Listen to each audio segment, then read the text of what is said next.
1 мамырдан бастап жедел медициналық көмегі бойынша өзгерістер енгізілді.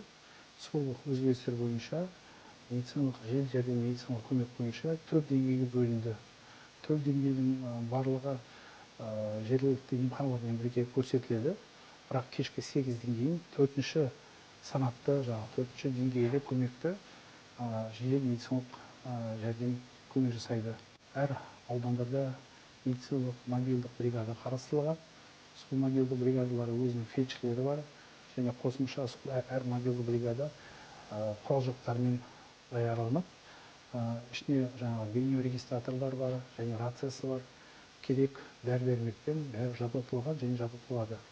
Өзгерістер бойынша денсаулық сақтау басқармасы жергілікті сақтандыру медициналық қормен тығыз жұмыс істеп, бүкіл ақпаратты өзінің Instagram, Facebook және TikTok желісінде және денсаулық сақтау басқармасы желісінде бәрі көрсетілген.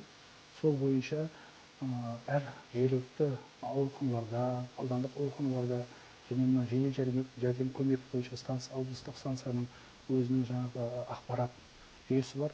Сол бойынша бәр жерде ақпарат қарастырылып, және ақпаратқа әр сұраққа жауабы қарастырылған және өзінің мамандары бар.